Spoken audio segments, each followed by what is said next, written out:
Now, I made this video roughly 2 years ago on Blender 2.8. I'm going to be recreating this video, so it's a little bit easier for people to know what to do on the most modern version of Blender, which is 3.4.1 as of currently.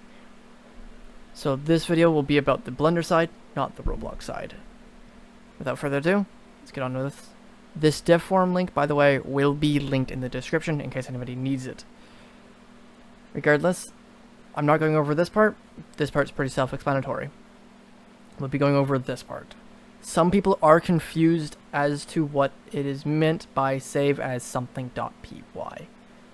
So what you do with that is you open this link. I will open it in a new tab. You can go right click, save as, and then what you need to do is rename this.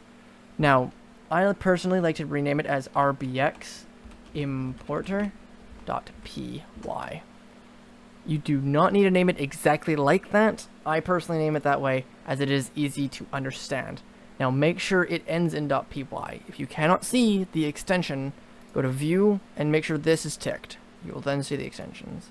And if this extension ends in .txt, yes, like this, so you see it as it says rbx importer.py.text and the type says text file or txt file. That means it will not work. It needs to end in .py like this. It will end, or the type will become a py file. If this does not work, if say for instance your web browser is not a Chromium based web browser that allows right click save as, then what you can do is you can actually Control A to select all, Control C to copy it. You can open up a notepad, Control V, and then Control S. And then again in here, RBX importer, I can type .py, and then yeah. That will save it as a .py. Now, in Blender itself, go to Edit, Preferences, Install, go to where you had that file, which for me is here, rbx importer.py, just double click it, it will install. Now once it is here, make sure it is ticked, and then close out. You're completely ready. I'm going to just delete this normal cube, and I'm going to delete the rest actually, just to make it nice and clean. I am going to then import, sorry, that is a hotkey. I have it set to a favorite here, so pressing Q brings up my favorites, but what you will need to do is go up to File, Import, RBX Animations, Rig Import.obj.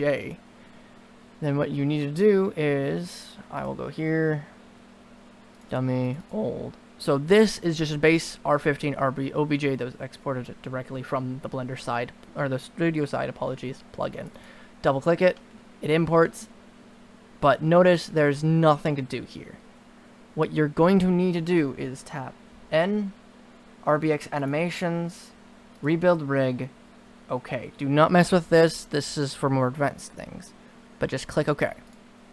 Now you'll see that, you know, the rig is made.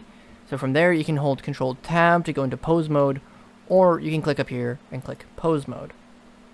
And then turn on auto key or not, it's up to you. And from here you're completely ready to animate, and then when you're done with your animation, make sure the start and end frames are where your animation starts and ends. So say for instance, if I want to set a key here, and then say at 20 frames his arm goes and does like that, key there, and then it goes back to its default. I will actually just duplicate the original key. Make sure the end is at 40 frames. Then you click export, and then in Studio you click import and paste. Done. Again, not going completely into that. That's probably for a different video. And other than that, that is completely how you animate in Blender. A quick tip I will say for the animation side on Blender is go into your scene. I believe it's under, no, right here, sorry, apologies. It's right here under this little tab. Frame rate, make sure it is at 30. Animating at 60 FPS for Roblox is redundant and painful. Trust me, I did it for 2 years, it did not work well. Regardless, make sure it's at 30. It'll work better for you. Though other than that, that's how you do it. Thank you all for listening. You have a good one.